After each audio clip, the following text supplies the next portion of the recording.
Hello and welcome to another edition of Money Matters. I'm George Chamberlain. Coming up on today's program, we'll talk about tax time and some very important tips on getting ready to file your returns later this month.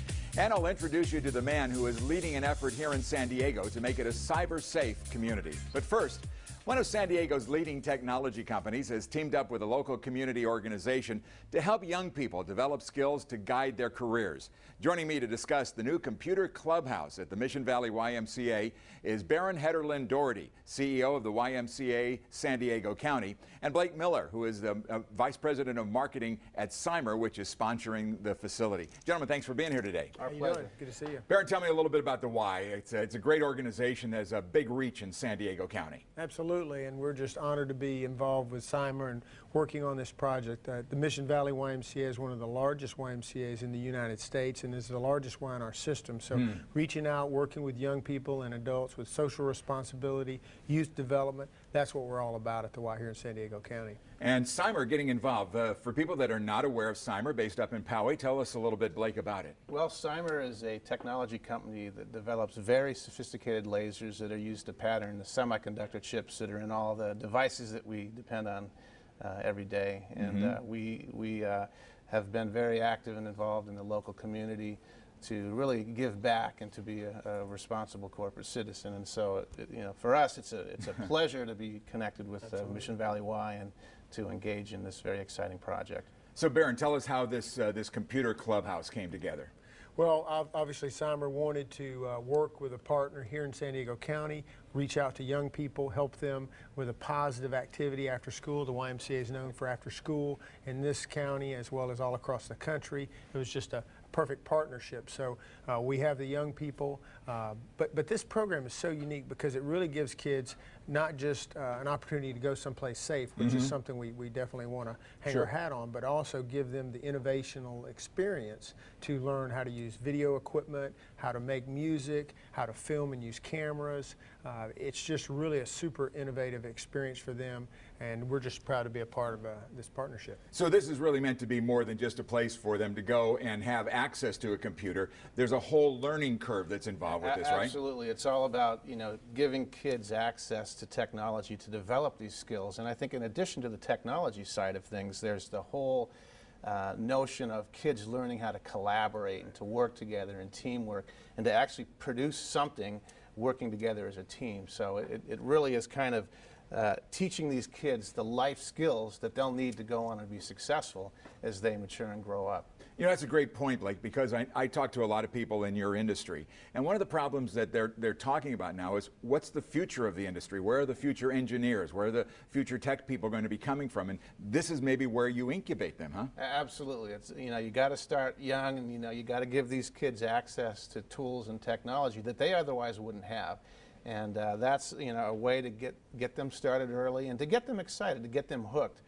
For them to go on and say, wow, I can do this. Sure. And I can actually learn some things that will, facilitate my career path down the road. So I think getting them early and young is key. Now, I know there's another partner, if I'm not mistaken, in this process. Is Microsoft involved with this in some way? It's Intel. So it's Intel, I'm sorry. The Intel Computer Clubhouse Network is kind of the organization behind it all, and they've helped facilitate over 100 of these clubhouses throughout the country, and they actually have several of them overseas as well. In fact, I think there's one down in Brazil why not? That we're going to connect with because the clubhouse coordinator is actually a Brazilian guy who has some ties with the folks down there. So very it's very good. Cool.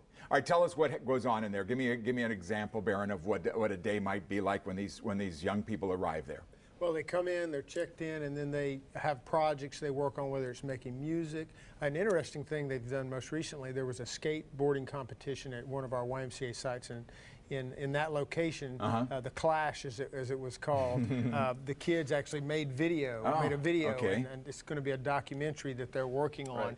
And some of the country's best and our community's best skateboarders like Andy McDowell and Tony Hawk, they were there. Sure. They were at the event. A lot of fans were there. And so they're filming this, and they're going to take it back, produce it. So just like your show today, it's from start to finish, the whole product. So not only are we working with, the industry of the technology in, but also they're learning about skating and vice versa. So we're having a free-flowing experience for these young people. So, and that happens each day, Monday through Friday. Then they produce the material, and it's just a full experience for them. Are the kids grasping for this? They enjoying it? Oh, well, I think it's going to be overwhelming, especially after segments like this, that more and more children are going to want to do it. But we're really trying to keep them into small group experiences so they really can learn the trades and learn how to have this something they can use beyond just the experience after school. Well, I got you two guys here. Let me talk a little bit about your areas of expertise. Blake, let's talk a little bit about the world of technology out there. Cymer's a key player in this. Sure. And certainly we continue to see just everything that's new becoming obsolete almost overnight, and the growth of what's going on. What's happening in the industry now? Well, I would say that if you look at what's happening in the area of mobile devices, we're getting to the point now where we've got technology that's powerful enough, fast enough, and inexpensive enough that a lot of people can engage with the technology and basically have access to information and content anytime, anywhere, and with anyone really. Sure. And so things will continue to get smaller, less expensive, and more powerful, and it won't be too far off in the future to where you'll have a small mobile device that will be able to store all the music ever composed, right? I mean, the memory is getting so dense that you're going to see very, very powerful devices, from here on out. Baron, real quick, the nonprofit community in San Diego is strong, and you're relatively new to us here in town. What's your perception of the community and the support you're getting? Well, very warm reception to me and my leadership. It's an honor to be here and lead the YMCA, yeah. But we're going to stay focused on serving our community in an equal way in more locations. So really putting out the Y mission to really help change and save lives throughout San Diego County. So it's been a great 5 months thus far, and we're going to do even more. So look for us everywhere. Guys, thanks for coming in today. It's our pleasure. Good conversation. Appreciate it. Thank you. Take care. Okay, up next, we'll tell you about a major effort to protect San Diego from cyber attacks.